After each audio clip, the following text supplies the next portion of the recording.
चतुर्थ पंचवर्षीय योजना, 4th 5 ईयर प्लान। ये कब से कब तक चली थी तो आपको बताना है। ये 1969 से लेकर 1974 तक चली थी। 1969 से लेकर सन 1974 तक चली थी। ठीक है, ये किस मॉडल पर आधारित थी? इसका मॉडल क्या था तो आपको बताना है। इसका मॉडल था DR गाडगिल। क्या था? DR गाडगिल मॉडल पर जो है ये आधारित थे। ठीक है, इसका मुख्य उद्देश्य क्या था? स्थिति के साथ विकास एवं आत्मनिर्भरता इसका मुख्य उद्देश्य था। इसका उद्देश्य क्या था तो आपको बताना है। स्थिति के साथ विकास एवं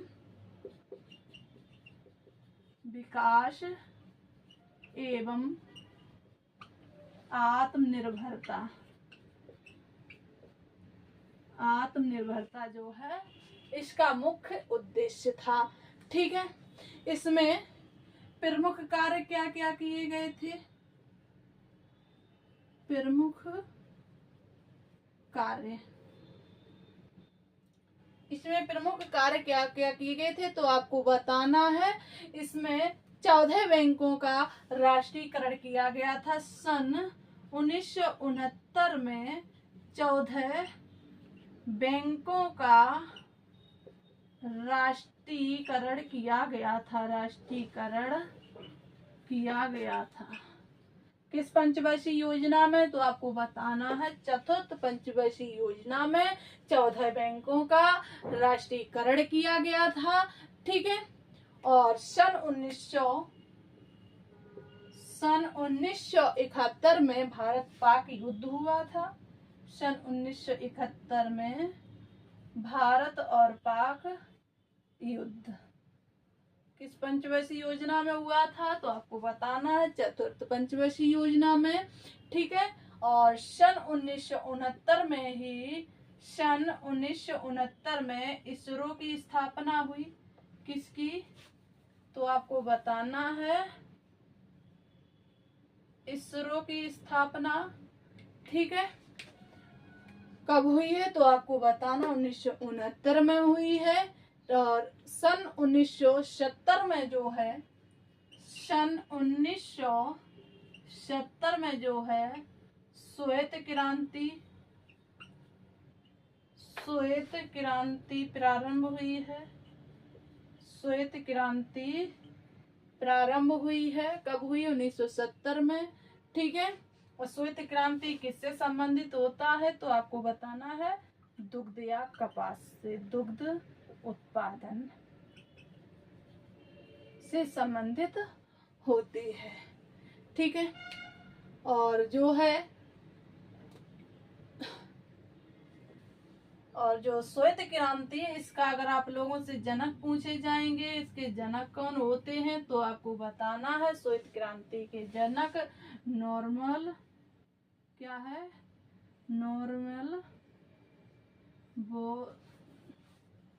बोरलॉग हैं।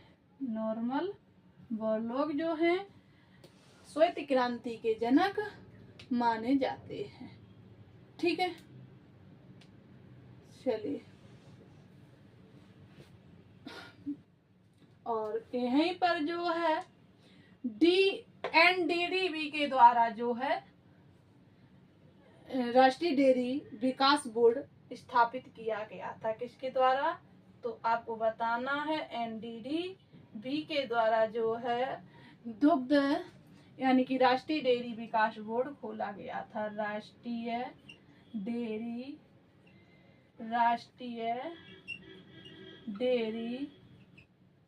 विकास बैंक खोला गया था।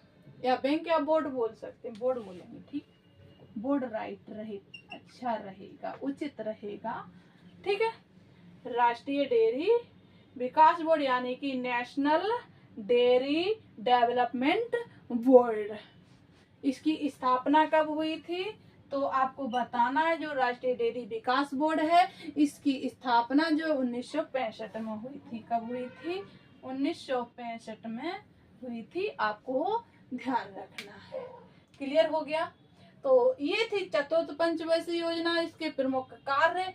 तो देखिए चतुर्थ पंचवर्षीय योजना कब हुई थी, प्रारंभ हुई थी? तो आपको बताना है सन 1969 से लेकर 74 तक जो है चतुर्थ पंचवर्षीय योजना चली थी। और ये किस मॉडल पर आधारित थी? तो DR गाडगिल मॉडल पर आधारित थी। इसका मुख्य उद्देश्य क्या था? इसका मुख्य उद्देश्य था विकास एवं आत्मनिर्भरता। और जो है यहीं पर अगर आप लोगों से पूछा जाएगा इसके प्रमुख कार्य कौन कौन से थे? प्रमुख कार्य था 1969 में जो है 14 बैंकों का राष्ट्रीयकरण हुआ था, ठीक है। और 1971 में जो है भारत पाक युद्ध हुआ था। 1969 में इसरो की स्थापना हुई थी, ठीक है। और 1970 में श्वेत क्रांति प्रारंभ हुई थी जो कि दुग्ध उत्पादन से संबंधित है। और NDDB का राष्ट्रीयकरण हुआ था 1965 में। क्लियर हो गया? चलिए इसी क्रम में नेक्स्ट पॉइंट बनाएंगे पांचवी पंचवर्षीय योजना। पांचवी पंचवर्षीय योजना, पांचवी पंचवर्षीय योजना सभी साथी पॉइंट बनाएंगे और सभी पॉइंट नोट करते हुए चलेंगे। चलिए क्या है पांचवी पंचवर्षीय योजना? पॉइंट है हमारा पांचवी पंचवर्षीय योजना। ये कब से कब तक चली थी? जो पांचवी पंचवर्षीय योजना थी ये कब से कब तक चली थी? तो आपको बताना है सन 1974 से लेकर सन 1978 तक चली थी। कब से कब तक? 1974 से लेकर 78 ईस्वी तक जो है पांचवी पंचवर्षीय योजना चली थी। ये पांचवी पंचवर्षीय योजना थी, ये 4 वर्ष चली थी। कितने वर्ष चली थी? ये सबसे कम समय चली थी, 4 वर्ष के लिए। पांचवी पंचवर्षीय योजना 4 वर्ष के लिए चली थी, याद रखना है, ठीक है। और जो पांचवी पंचवर्षीय योजना है ये किसके द्वारा समाप्त कर दी गई थी? तो आपको बताना है यह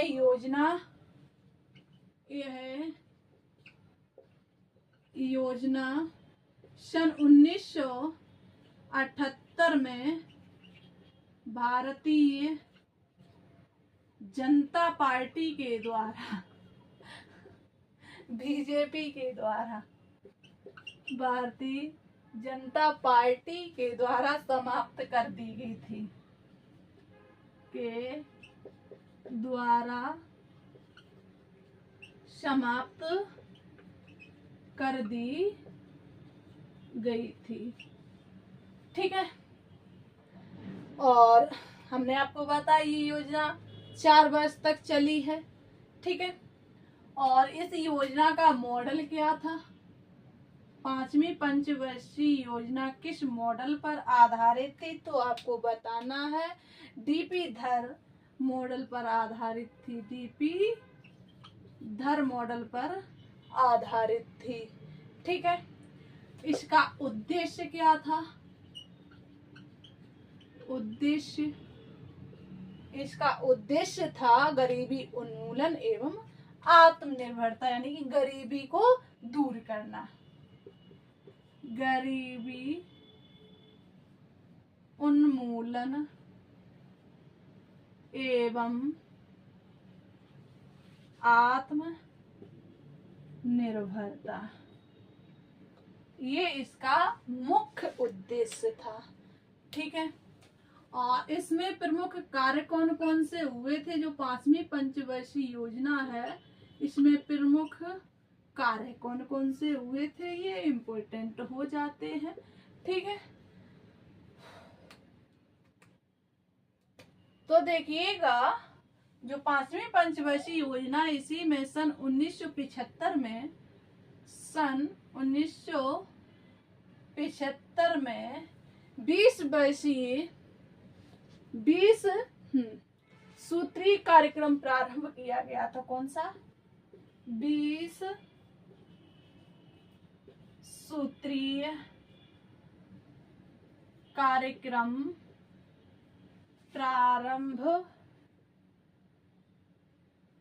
प्रारंभ किया गया था। ठीक है। और इसका उद्देश्य क्या था? ये जो 20 सूत्रीय कार्यक्रम शुरू किया गया था उसका उद्देश्य क्या था? तो गरीबी निवारण इसका उद्देश्य था। क्या था? गरीबी निवारण, गरीबी को दूर करना इसका उद्देश्य था जो 20 सूत्रीय कार्यक्रम शुरू किया गया था। ठीक है। और सन 1975 में ही आरआरबी की स्थापना की गई थी। किसकी? आरआरबी की स्थापना कब की गई थी? तो आपको बताना है, सन 1975 में की गई थी, यानी कि क्षेत्रीय ग्रामीण बैंक। इसका जो है फुल रूप होगा क्षेत्रीय ग्रामीण बैंक। ठीक है। चलिए, और कब की गई थी? तो 2 अक्टूबर को की गई थी। 2 अक्टूबर को गांधी जी के बर्थडे पर इसकी स्थापना की गई थी। ठीक है।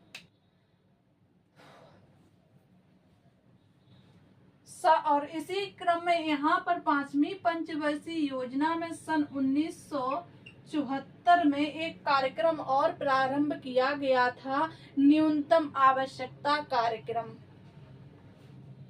क्या था? न्यूनतम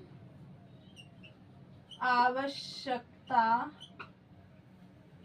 कार्यक्रम। छोटी छोटी आवश्यकताओं का कार्यक्रम था जो कि स्टार्ट किया गया था सन 1974 में।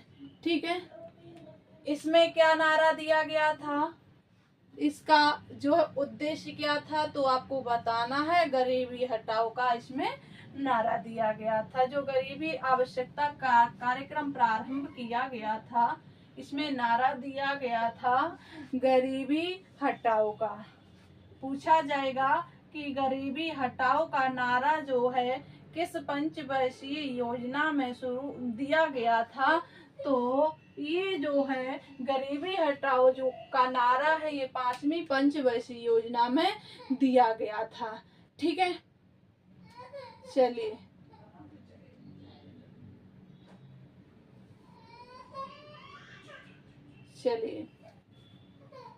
देखिएगा 1975 में ही एक बार आपातकाल लगा था। 1975 में आपातकाल लगा था, यानी कि कब क्यों लगाया गया था? तो ये लगाया गया था 21 माह के लिए। कितने माह के लिए? 21 माह के लिए लगाया गया था, यानी कि बोलेंगे 2 ईयर के लिए। 1 माह कम रह गए, 3 माह कम रह गए थे। ठीक है। चलिए, तो 21 माह के लिए लगाया गया था। आंतरिक गड़बड़ी के कारण लगाया गया था। देश में जो है कुछ आंतरिक गड़बड़ी हो गई थी। आंतरिक गड़बड़ी के कारण जो है, आंतरिक गड़बड़ी के कारण आपातकाल ठीक है लगाया गया था 1975 में। क्लियर हो गया। और उस समय जो है भारत की प्रधानमंत्री कौन थी? तो इंदिरा गांधी जी थी। कौन थी? इंदिरा गांधी जी के समय जो है भारत में आपातकाल लगा था। क्लियर हो गया। और उसमें राष्ट्रपति कौन थे? तो आपको बताना है, जो प्रेसिडेंट थे, राष्ट्रपति कौन थे? तो आपको बताना है फखरुद्दीन अली अहमद थे। फखरुद्दीन अली अहमद जो है भारत के राष्ट्रपति थे। ठीक है। और ये जो है समाप्त कब किया गया था? तो आपको बताना है, जो आपातकाल लगाया गया था 1975 में, ये समाप्त कर दिया गया था 21 मार्च 1977 को जो है ये समाप्त कर दिया गया था। ठीक है, ये थे 5वीं पंचवर्षीय योजना के कुछ तथ्य यानी कि जो कार्य हैं। तो 5वीं पंचवर्षीय योजना इसलिए आवश्यक हो जाती है, इसमें जो है सबसे ज्यादा ध्यान किस पर दिया गया था, गरीबी पर दिया गया था, और ये 4 वर्ष के लिए चलाई गई थी। ठीक है, और ये किसके द्वारा समाप्त कर दी गई थी, तो आपको बताना है भारतीय जनता पार्टी के द्वारा सन 1978 में समाप्त कर दी गई थी। 5वीं पंचवर्षीय योजना का मॉडल क्या है, तो आपको बताना है डीपी धर। ठीक है, और इसका उद्देश्य था गरीबी उन्मूलन एवं आत्मनिर्भरता। और प्रमुख कार्य क्या थे, तो हमने आपको बताया था 1975 में 20 सूत्रीय कार्यक्रम प्रारंभ किया गया था। इसमें भी इसका उद्देश्य था गरीबी निवारण, और इसी में जो आरआरबी की स्थापना की गई थी, क्षेत्रीय ग्रामीण बैंक की। ठीक है, सन 1974 में एक और कार्यक्रम चलाया गया, उस कार्यक्रम का नाम था न्यूनतम आवश्यकता कार्यक्रम। इसमें भी एक नारा दिया गया था, गरीबी हटाओ का नारा। ठीक है, और इसी के बाद सन 1975 में आंतरिक गड़बड़ी के कारण जो भारत में आपातकाल लगाया गया था। ठीक है, और ये कब लगाया गया था, तो आपको बताना है 1975 में 21 माह के लिए लगाया गया था। उस समय जो है देश की प्रधानमंत्री इंदिरा गांधी जी थी। राष्ट्रपति अगर आप लोगों से पूछे जाएंगे तो फखरुद्दीन अली अहमद थे। और जो है ये आपातकाल कब समाप्त किया गया था, तो 21 मार्च 1977 में जो है इसको समाप्त कर दिया गया था। ठीक है, उम्मीद है जितने भी तथ्य बताए गए हैं, जितने भी पॉइंट बताए गए हैं, आप लोगों को अच्छे से क्लियर हो गए होंगे। चलिए, बहुत सही। तो आज की क्लास यहीं तक, फिर हम लोग पढ़ते हैं नेक्स्ट क्लास में बाकी बचे हुए पंचवर्षीय योजनाओं को। ठीक है, टोटल 12 पंचवर्षीय योजनाएं बनाई गई थी, तो हम लोगों ने 5 पंचवर्षीय योजनाओं को क्लियर कर लिया है। ठीक है, तो सभी साथी बताएंगे कि आज की क्लास आप लोगों के लिए कितनी महत्वपूर्ण रही, और आप लोगों के आज की क्लास में कितने डाउट हैं, डाउट आप लोग अवश्य पूछिएगा। ठीक है, चलिए, सभी साथियों का बहुत बहुत धन्यवाद हमारा सहयोग देने के लिए। ऐसे ही बने रहें, अपना सपोर्ट बना रहें। चलिए, फिर मिलते हैं हम लोग नेक्स्ट क्लास में। तब तक अपनी तैयारी को बेस्ट करते रहिएगा।